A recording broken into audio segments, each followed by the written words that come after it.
Bible పల్లవి వాడుతున్నాను.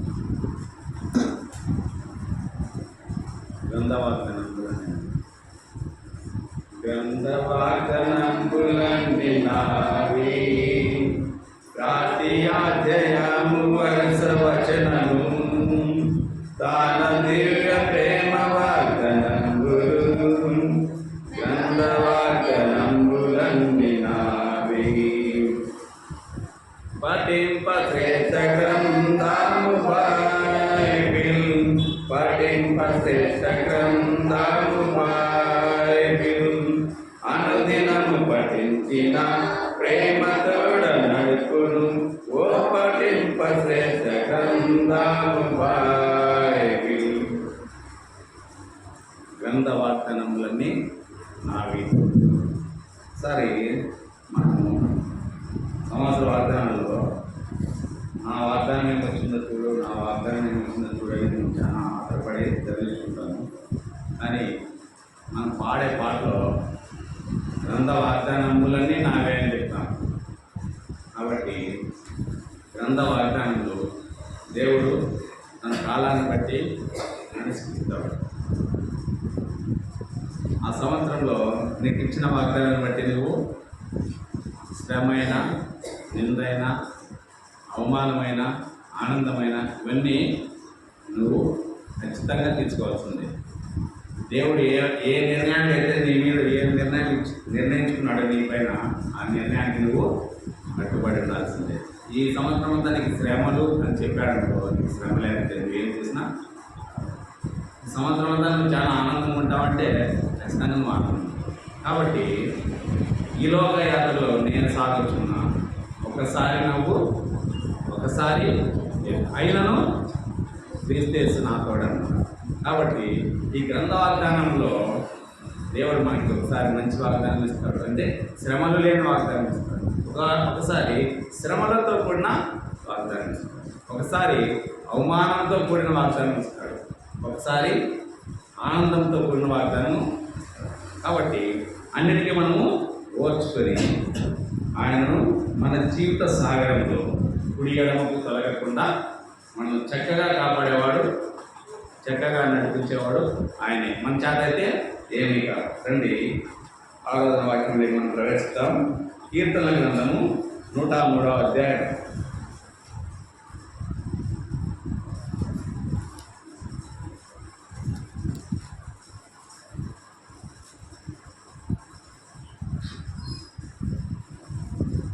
ఈ అధ్యాయం అంతా చదువుతున్నాము, మార్చి చదువుతున్నాము. 22 వచనాలు ఉంటుంది. Page number 505. కీర్తనల గ్రంథము 103వ అధ్యాయం మొదటి నుంచి 22 వచనాలు అందరము మార్చి చదువుతున్నాము. నా ప్రాణమా యెహోవాను సన్నతించును, నా అంతరంగమున సమస్తమా ఆయన పరిశుద్ధ నామమును సన్నతించుము.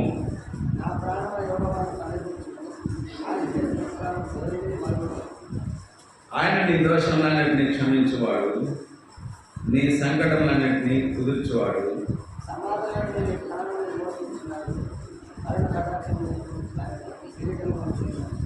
పక్షిరాజు యవనం వలె నీ యవనం కొత్తదలుచున్నట్టు మేలుతో నీ హృదయమును తృప్తిపరుచుచున్నాడు.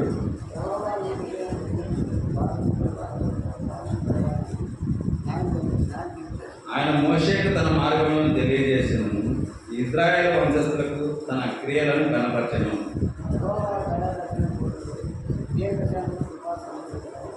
ఆయన ఎల్లప్పుడూ వ్యాజ్యమాడువాడు కాడు, ఆయన నిత్యము కోపించువాడు కాడు.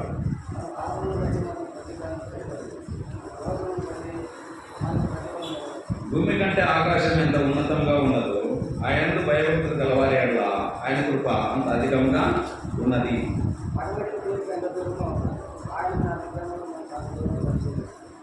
తండ్రి తన కుమారుల ఎడల జాలిపడినట్టు యెహోవా తన యందు భయభక్తులు గలవారి ఎడల జాలిపడును.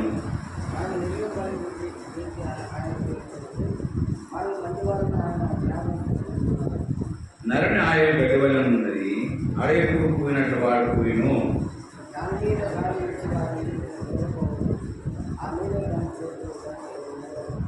నిబంధన గైకొంచు ఆయన కట్టడలను అనుసరించి నడుచుకున్న వారి మీద, యెహోవా భయభక్తులు గలవారి మీద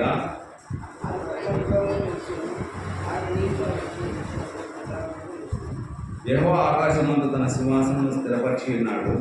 ఆయన అన్నిటి మీద రాజ్య పరిపాలన చేయుచున్నాడు.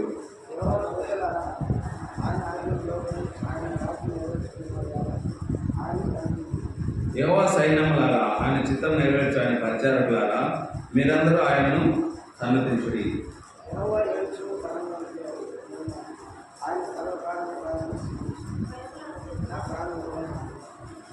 దేవుని సాయం కోసము చిన్న ప్రార్థన చేస్తాం. ప్రేమ పర్లేదు తండ్రి, ఉదయకాల సమయంలో ఆ ముందు తండ్రి ఆరాధన వాక్యం నిమిత్తము 103 కీర్తన మీరు ఇచ్చారు ప్రభా.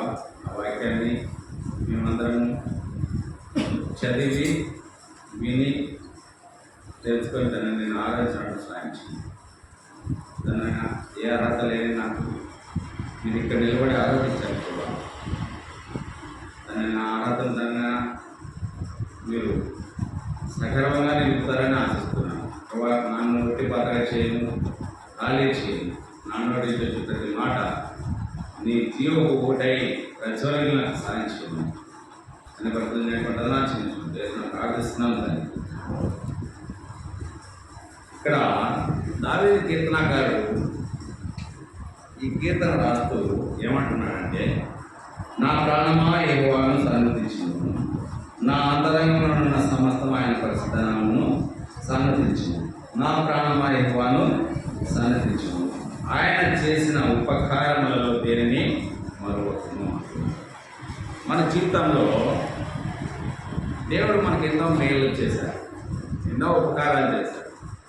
కానీ మనకు ఒక చిన్న సమస్య వచ్చిందంటే ఆయన చేసిన ఉపకారాలన్నింటినీ మనం ఎక్కడ చేస్తామంటే అది కనిపించుకోకుండా చేస్తాం. ఏం చేశావు నా నిమిత్తము, నాకు ఏం చేశావు, నన్ను ఎందుకు ఇంత అవమానాలు చేస్తున్నావు, ఎందుకు నన్ను ఇంత నిందల పాలు చేస్తున్నావు, ఎందుకు నాకు ఇంత శిక్ష విధిస్తున్నావు, ఎందుకు నన్ను అడగ తినేవాడిగా చేసినావు దేవుని నిందించడం తప్ప ఆయన చేసిన ఉపకారం మనము జ్ఞాపకం చేసుకున్న దినాలు లేవు. కాబట్టి ఇక్కడ దావీదు కీర్తనకారుడు ఏమంటున్నాడంటే, ఆయన చేసిన ఉపకారములలో దేనినే మరువకము అంటున్నాడు. ఇప్పుడు ఈ ఉదయకాలంలో మనం ఇక్కడ ఇంటి దగ్గర నుంచి క్షేమంగా బస్ ప్రయాణంలో కానీ, ఆటో ప్రయాణంలో కానీ, టూ వీలర్స్లో కానీ, కాలినడక కానీ మనం ఇక్కడ క్షేమంగా వచ్చి కూర్చున్నామంటే ఇది ఆయన చేసిన ఉపకారం కాదా? ఎంతోమంది ఇంటి దగ్గర నుంచి బయటకు వెళ్ళి మళ్ళీ తిరిగి ఇంటికి వచ్చిన కాలాలు లేవు. ఇంటి నుంచి మనిషిగా వెళ్ళి శవమై ఇంటికి వచ్చే కాలాలు.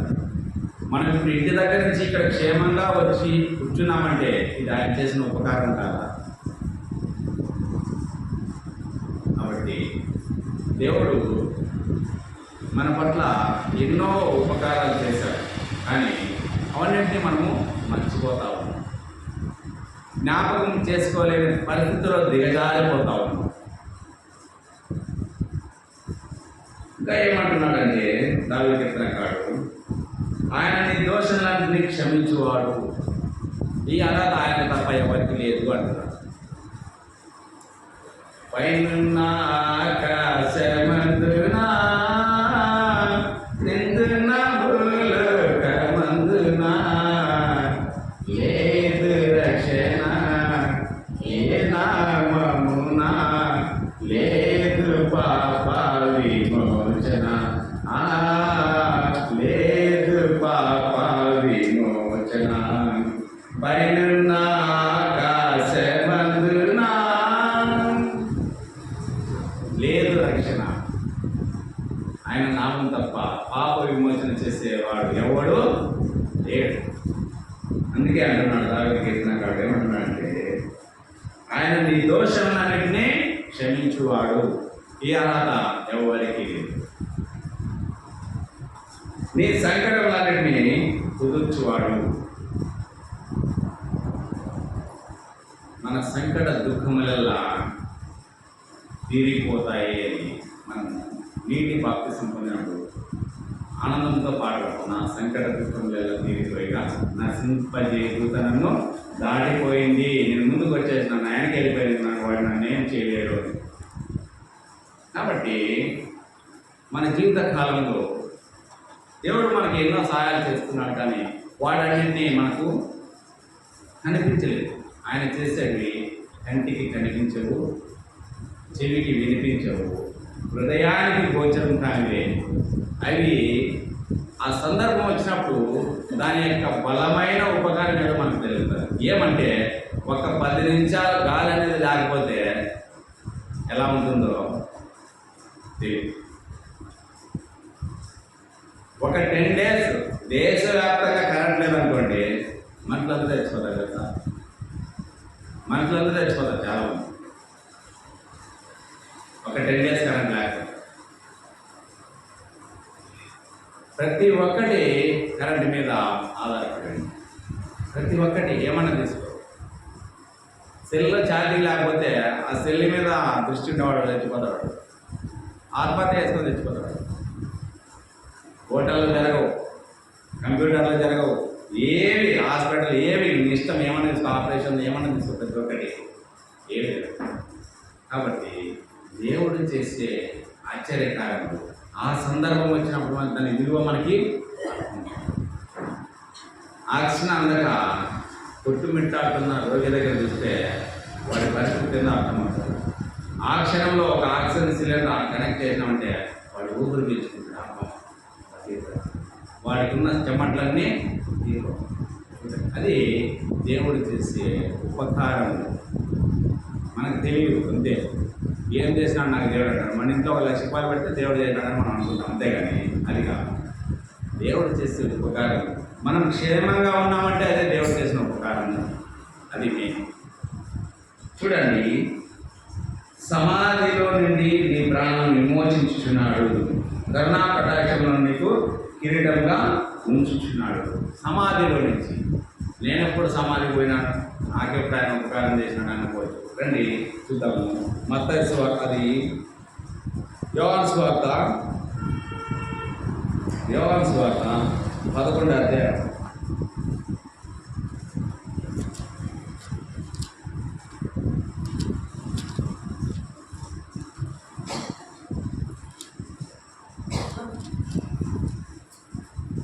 యోహాను సువార్త 11వ అధ్యాయం 38 నుంచి ఉంటాయి అన్నమాట. యేసు మరలా తనలో ములుగుతూ సమాధి ఎదుకు వచ్చిను. అది ఒక గృహ, దాని మీద ఒక రాయి పెట్టి ఉండెను. యేసు రాయి తీసివేయడం చెప్ప, చనిపోయిన వాని సహోదరి అయిన మార్త, ప్రభువా, అతడు చనిపోయి 4 దినములైనది కనుక ఇప్పటికీ వాసన కొట్టునని ఆయనతో చెప్పాను. అందుకు యేసు, నీవు నమ్మిన యెడల దేవుని మహిమ చూతువని నేను నీతో చెప్పలేదా అని ఆమెతో అన్నాడు. అంతటి వారు ఆ రాయి తీసివేసింది. యేసు కన్నులు పైకెత్తి, తండ్రి, నీవు నా మనవి వినినందున నీకు కృతజ్ఞతాస్తుతులు చెల్లించుతున్నాను. నీవు ఎల్లప్పుడూ నా మనవి వింటున్నావని నేను ఎరుగుదును, కానీ నీవు నన్ను పంపితువని చుట్టూ నిలిచిన ఈ జన సమూహం నమ్మునట్లు వారి నిమిత్తమై ఈ మాట చెప్పుతున్నాను. ఆయన అలాగ చెప్పి లాజరు బయటికి రమ్మని బిగ్గరగా చెప్పగా, చనిపోయిన వాడు కాళ్ళు చేతులు ప్రేతల వస్త్రములతో కట్టబడిన వాడే వెలుపలికి వచ్చాడు. అతని ముఖమునకు రుమాలు కట్టి ఉండేది. అందరూ యేసు, మీరు అతని కట్టు విప్పి కొనేడని వారితో చెప్పి. చూడండి, సమాధిలో నుంచి నీ ప్రాణం విమోచించున్నాడు. విమోచించలేదా లాజర్ని?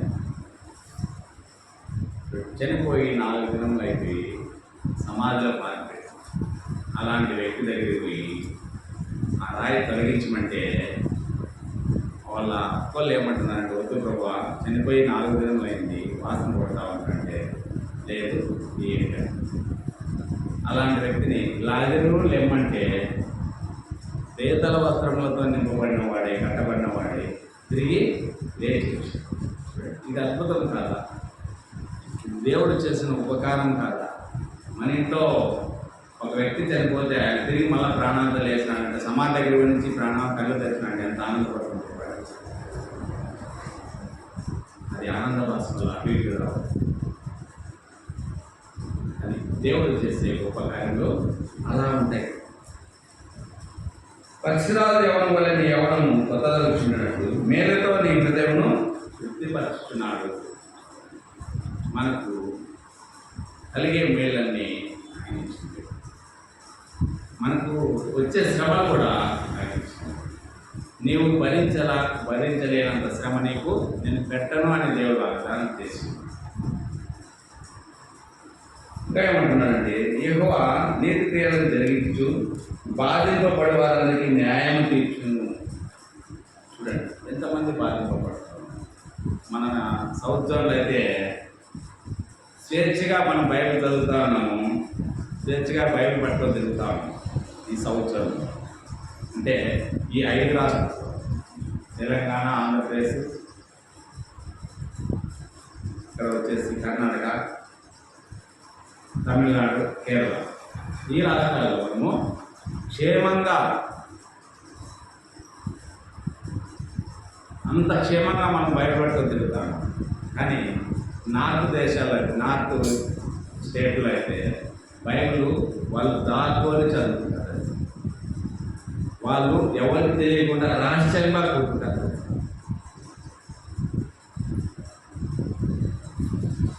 మణిపూర్లో క్రైస్తవం ఎంత హింసిస్తారు తెలుసా మీకు? అలాంటి హింస మనకు వచ్చినట్టు మందిరానికే రావు. సేవకుడు వచ్చి పిలిచినా కూడా నీ చర్చికి ఒక దండము, నీకు ఒక దండము అమ్మకు తెలుసండి. ఇప్పటికీ జైల్లో మగ్గుతా ఉన్నారు సేవకులు, విశ్వాసులు జైల్లో మగ్గుతా ఉన్నారు. ఎంత శ్రమ అనిపిస్తున్నారు తెలుసా దేవుని. కానీ వాళ్ళందరినీ విడిపించేవాడు దేవుడే. బాధింపబడే వాళ్ళందరికీ వారి ఎడల నీతి క్రియలను జరిగించి వారిని క్షేమంగా జైల్లోనికి బయటకు తీసుకొచ్చేవాడు ఎవరంటే దేవుడు. నీ చేతకాలు నా చేత. ప్రభుత్వాలను ఏర్పరచేవాడు ఆయనే, ప్రభుత్వాలను కూలదోసేవాడు ఆయన. ఆయనకు సాటి అనేది ఏది ఈ భూమి మీద లేదు. ఆయన ఎత్తును గ్రహించలేవు, లోతును గ్రహించలేవు. కాబట్టి మనం ఈరోజు ఇక్కడ క్షేమంగా దేవుని వాక్యం వింటా ఉన్నామంటే మనం ఎంత సేఫ్ జోన్లో ఉన్నామో అది మనకు తెలుసు. చూద్దాము. ఆయన మోషేకి తన మార్గంలో తెలియజేస్తున్నాం, ఇజ్రాయేల్ వంశస్థులకు తన క్రియలను అనపరిచారు. ఇజ్రాయేల్ ప్రజలు వారు దేవుని మర్చిపోయి బానిసత్వంలో ఉన్నప్పుడు వారి బానిసత్వం నుంచి విడిపించడానికి దేవుడు మోసేని ఏర్పరచుకొని ఆయన తన మార్గాలను తెలియపరుచుకుంటూ వచ్చినాడు. నువ్వు ఈ విధంగా చెయ్యి అని మోషేకి తన మార్గాలను తెలియపరిచినట్టు. అది ఉపకారం కాదా? చూడండి, యెహోవా దయాదాక్షిణ్య పూర్ణుడు, దీర్ఘశాంతుడు, కృపాసమృద్ధి గలవాడు. యెహోవా దీర్ఘశాంతుడు. చిన్న బిడ్డ కొంద ఏడుస్తూ ఉంది, లేకపోతే కొంద ఏదో ఒకటి గల్లాడు చేస్తాడు, తల్లికి కోపం వస్తుంది. కన్న తల్లికి కోపం వచ్చి లాగే ఉండేది. కానీ మన దేవుడు ఎలాంటి మనం చేసే ప్రతి ఒక్క క్రియ ఆయనకు తెలుసు. ఆయన దీర్ఘశాంతంతో నీ మీద ఓర్మితో ఉన్నాడు. నిన్ను మార్చడానికి, నిన్ను మహిమకు మార్చే విధంగా ఆయన ఎంతో ఓర్మి కలవాడే ఉన్నాడు. హృదయ అంతరింద్రంలో ఎదిగిన దేవుడు. ఆయన తెలుసు ఏ మనిషిలో ఏం ఆలోచన చేస్తూ ఉన్నాడు. కాబట్టి ఆయన దయ దీర్ఘశాంతం మన అనుభవాలను కాపాడతారు. ఆయన ఎల్లప్పుడూ వ్యాజ్యమాడేవాడు కాదు, ఆయన నిత్యము కోపించేవాడు కాదు. ఆయన వ్యాజ్యమాడేవాడు కాదు, కొట్లాడేవాడు కాదు. ఆయన నిత్యము కోపించేవాడు కాదు. ఆయన కోపము క్షణమాత్రం ఉండదు, నిమిషం కూడా కాదు, క్షణం. అంటే ఆ క్షణంలోనే ఏమేమి అయిపోతాయో తెలియదు. కాబట్టి ఆయన తన యొక్క ఆత్మను అప్పగించుకున్నప్పుడు, నా ఆత్మ నీకు అప్పగించుకుంటున్నానంటే చీలిపోయిన యొక్క తెరలన్నీ, చీకటి కమ్మింది మధ్యాహ్నం 3 గంటలు, అది ఆయన. కాబట్టి నేను ఆ జీవితంలో ఆయన చేసిన మేలును మనము మరవకూడదు. దీనిని మనము మరవకూడదు. మన పాపమును బట్టి మనకు ప్రతికారం చేయలేదు, మన దోషములను బట్టి మనకు ప్రతిఫలము ఇయ్యలేదు. చూడండి, మనం చేసిన పాపాలను బట్టి మనకు ఆయన ప్రతీకారం చేయలే. వీళ్ళు నన్ను హింసించినారు, దూషించినారు, నన్ను ఉమ్మివేసినారు, నన్ను గోడాల్లో కొట్టినారని వాళ్ళని ఏమంటున్నారు? తండ్రి, వీరేమి చేయించినారో వీరు ఎదుగురు కనుక వీరిని క్షమించుము అంటున్నారు. ఆయన క్షమించే గుణంతో చూద్దాము. ఇంకో మాట, అదే మా ఏప్రిల్ రాసిన పత్రిక 13వ అధ్యాయం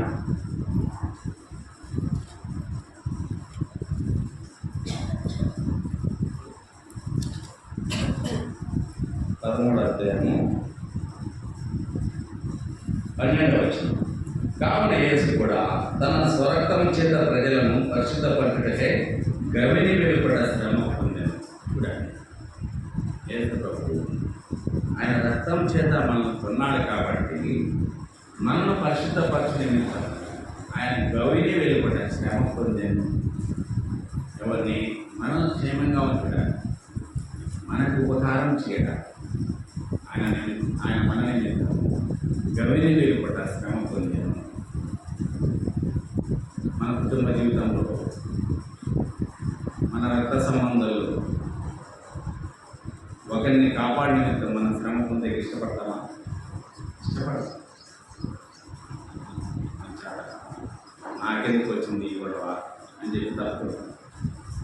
కానీ ఆయన మన నిమిత్తము, మన పరిశుద్ధపరిచే నిమిత్తము ఆయన మన నిమిత్తము శ్రమ పొందింది. గౌని వెలుపట శ్రమ పొందింది. ఇంకా చూడండి, అదే మన ఎఫెసీయులకు రాసిన పత్రిక 5వ అధ్యాయం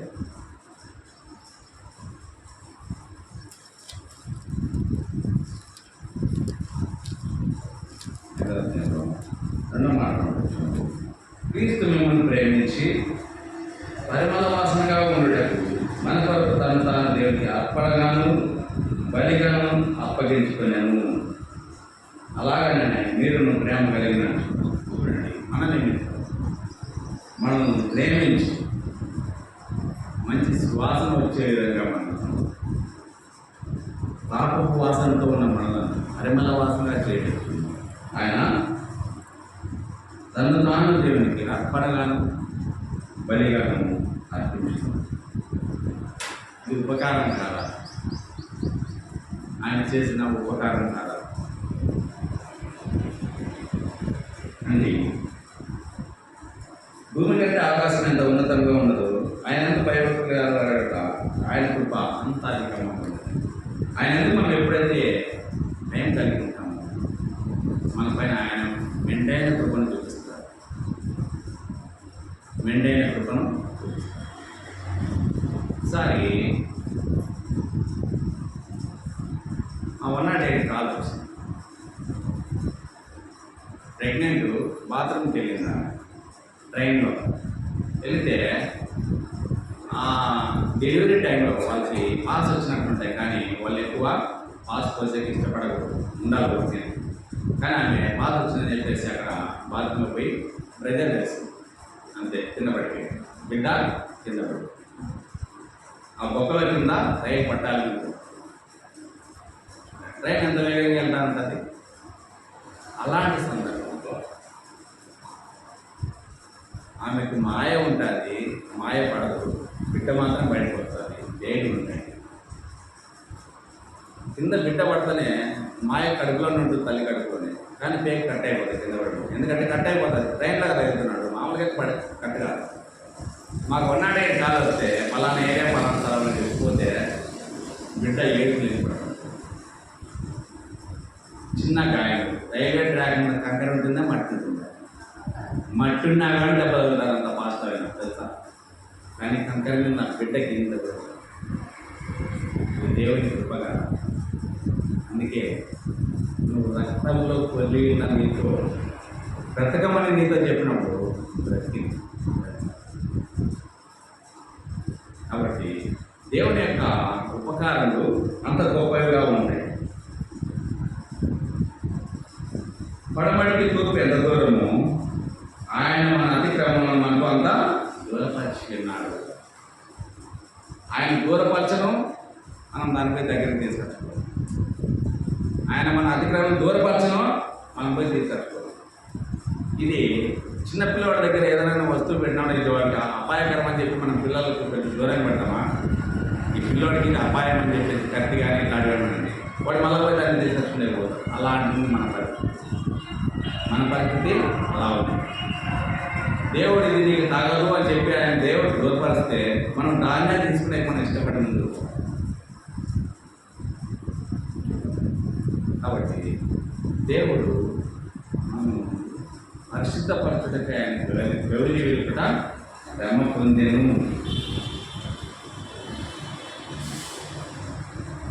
తండ్రి తన కుమారుల ఎడల జాలి పడినట్టు యెహోవా తనయందు భయభక్తుల వారి ఎడల జాలి పడును.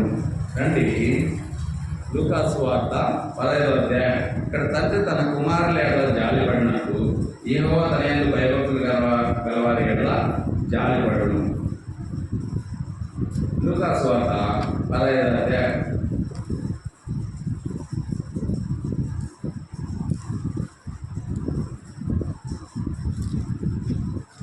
ఇక్కడ మనం 11 నుంచి కొన్ని వచనాలు ఏముందంటే, తండ్రికి 2 కుమారులు ఉన్నప్పుడు తన చిన్న కుమారుడు తన ఆస్తిలో భాగ్యమమ్మని కొట్లాడి తీసుకొని పోయి దూర దేశాలకు వెళ్ళి ఆస్తినంతా నష్టపరిచినప్పుడు తండ్రి చిన్న కుమారుడి మీద జాలి పడినాడు. వాడిని పిలిచి ఏమంటున్నాడంటే 22వ వచనంలో, అయితే తండ్రి తన దాసులను చూసి ప్రశస్త వస్త్రం త్వరగా తెచ్చి వీనికి కట్టి వీని చేతికి ఉంగరం పెట్టి పాదం చెప్పుడు తొడిగించుడి అంటున్నాడు. శరీరానుసారమైన తండ్రి బిడ్డ చేసిన తప్పును వెనుకేసుకుంటూ వచ్చి నా కొడుకు బ్రతికొచ్చినాడు, వానికి ప్రశస్త వస్త్రం పెట్టమని చెప్తాను. కూడా శరీరానుసారమైన తండ్రి ఇంత ప్రేమ చూపిస్తాడంటే ఆత్మానుసారమైన తండ్రి మన మీద ఇంత ప్రేమ చూపిస్తాడు. అందుకే ఏమంటున్నాడంటే, తండ్రి తన కుమారుల జాలి పడినట్టు యెహోవా తనయందు భయభక్తులు గలవారి వల్ల జాలి పడను. మనము అనుకోని రీతిలో విధి లేని పరిస్థితుల్లో మనం తప్పులు చేసినప్పటికీ కూడా ఆయన క్షమించేకి సిద్ధ మనసు గలవాడై ఉన్నాడు. కుమారుడు ఆస్తినంతా అనుకొని పోయి దుర్వ్యాపారం దగ్గర నష్టపరిచినప్పుడు కూడా తండ్రి దగ్గరికి వచ్చినప్పుడు ఏ విధంగా జాలిపడినాడు, పరలోక తండ్రి కూడా మన మీద జాలిపడతా ఉన్నాడు. మనం చేసిన తప్పును ఆయన దాచిపెడతా ఉన్నాడు, దూరంగా పడేసాడు, కోణిలే. చూడండి అంత ఇది ఉపకారం కాదా. 14 మనం నిర్ణయింపబడినది దానికి తెలిసి ఉన్నది, మనం మంటివారిని ఆయన జ్ఞాపకం చేసుకుంటున్నాడు. మన మంటివారిని ఆయన జ్ఞాపకం చేసుకుంటున్నాడు. ఎందుకంటే మన నైజమే మన చేతికి మన అంటితే ఈ మంటితో తయారు చేయబడి ఈ శరీరానికే మంట అంటితే మనం ఏం చేస్తాం? అందుకు దేవుడు వీరి నైజమే పాపమని దేవుడు తెలుసు. అందుకే ఆయన దీర్ఘశాంతంతో ఉన్నాడు. మన ఏళ్ళ దీర్ఘశాంతంతో ఉన్నాడు. నరిని ఆయన గడివలే ఉన్నది, అడవి కూరుకుపోయినట్టు వాడు పోయిన దాని మీద గాలి వీచి అది లేకపోవు, ఆ మీద దాని చోటు దాని లేదు. ఆయన నిబంధన కైకొనచ్చు, ఆయన కట్టలను అనుసరించి నడుచుకుని వారి మీద యెహోవా భయభక్తులు గలవారి మీద ఆయన కృప ఏకైకంలో నిలుచును. ఆయన నీతి వారి పిల్లల తరన చూడండి, యెహోవా నీతి పిల్లల తరం వరకు నిలుచుంటుంది. మన నీతి ఎలా ఉంటుందంటే, మనం ఉన్నంత వరకు మన నీతి ఉంటుంది. మన పిల్లలు పుట్టిన తర్వాత మీరు చాలా దుర్మార్గులుగా, మీ తాత మంచోడు చాలా మంచోడు అని ఆయన నీతి కొనియాడబడుతుంది, కానీ వీళ్ళ నీతి చెప్పబడదు. అది మన తాత బాగా బతికుంటే, మీ తాత చాలా మంచోడు, మంచి ఉత్తముడు, మీరే రౌడీలు రాంటారు అంటే మన తాత మంచిగా బతికుంటే. ఇక్కడ అలా కాదు చెప్తుంది. ఆయన యొక్క నీతి పిల్లల వరకు ఉంటుందంటారు. అంటే ఒకే విధంగా పిల్లలు పెంచబడతారు, నీతితో పిల్లలను పెంచబడతారు. అందుకే దేవుడు ఒక వాక్యం, బాలుడు నడవలసిన ప్రభు మనకి నేర్పుతుంది. పెద్దవాడైనప్పుడు వాడు దాని నుంచి తొలగిపోవడనే దేవుడు స్పష్టంగా చెప్తారు. ఆయన కృప 20 నిలిచును. ఆయన నీతి వారి పిల్ల తరమున యెహోవా ఆకాశం తన సింహాసనం స్థిరపరిచి ఉన్నాడు. ఆయన అన్నింటి మీద రాజ్య పరిపాలన చేయించున్నాడు. యెహోవా దూతలారా ఆయన ఆజ్ఞకు లోబడి ఆయన వాక్యము నెరవేర్చే బలసురులారా ఆయనను సన్నతించుడి. ఆయన ఆజ్ఞను నెరవేర్చే బలసురులు ఎంతోమంది బైబిల్లో ఉన్నారు. ఎంతోమంది హతులైనారు. వాటి మన జీవితంలో మనం హతసాక్షులుగా నిలబడతాము. సమస్య వస్తుందంటే కావాలంటే బయట కూడా ఆడే వదిలేసి వచ్చారు. పోతే పంటలు 1000 రూపాయలు బైబిల్ చేయగలం కానీ వాళ్ళు బైబిల్ పట్టుకుంటే సంపేస్తారంటే అంటే బైబిల్ ఆడేసి పెడతాం. బైబిల్ ఉందని ఆగలని చెప్తాం. కాబట్టి దేవుడు చేసిన ఉపకారము దేన్ని మర్చిపోతాడు. ఆయన దీర్ఘశాంతం మనం పరిమళ వాసనగా ఉన్నట్టు ఆయన ఎంతో థ్యాంక్స్. నన్ను సువర్ణంగా ఆయన తీర్చిదిద్దు. ఆయన నిమిత్తము ఎన్నో అవమానాలు గౌనీయులు కూడా ఆయన నిందలు శ్రమ పొందినాడు. కాబట్టి అలాంటి ఉపకారం చేసిన దేవుడును ఆరాధించాలి, పూజించాలి. ఆ విధంగా మనం ప్రభుని ఆరాధించాలి. ఆరాధన పేరు ఒక పాట పాడుతున్నాము.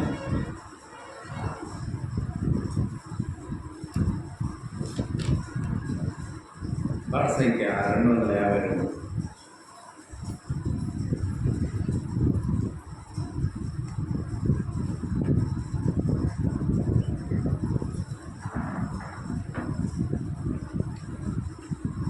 లేచి నిలబడి పాడుతుంది. లేని వాళ్ళు కూర్చోండి, పర్లేదు. 1వ వచనము, 3వ వచనము, 5వ వచనం. లేచి నిలబడే వాళ్ళు నిలబడండి, లేని వాళ్ళు కూర్చోండి, పర్లేదు. పాట సంఖ్య 252, 250, 767. అడవి చెట్ల నడుమా ఒక తెల్ల వృక్షవలే పరిశుద్ధుల సమాజములో యేసు ప్రార్థించుచున్నాడు. పరిశుద్ధుల సమాజములో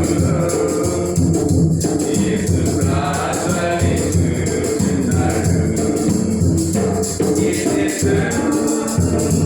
నా ప్రభుని జీవకాలమెల్లా ప్రభు యేసుని కృతజ్ఞతతో స్తుతించెదను, కృతజ్ఞతతో స్తుతించెదను. చారుజాయనే లోయపాత్మము ఆయనే అతి పరిశుద్ధుడు ఆయనే అతి మేలను అతి శ్రేష్ఠుడు అతి పరిశుద్ధుడు ఆయనే అతి మేలను అతి శ్రేష్ఠుడు. నా ప్రభుని జీవకాలమెల్లా ప్రభు యేసుని కృతజ్ఞతతో స్తుతించెదను, కృతజ్ఞతతో స్తుతించెదను. మనోవేదన సహించలేక శిలువపై పోతే చూడగా లేవనెత్తి నన్నేసుకుని భయపడకు అని అంటివి.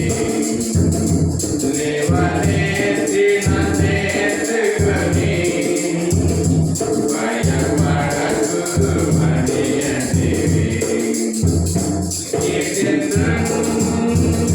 నా ప్రభుని జీవకాలమెల్లా ప్రభు యేసుని కృతజ్ఞతతో స్తుతించెదను, కృతజ్ఞత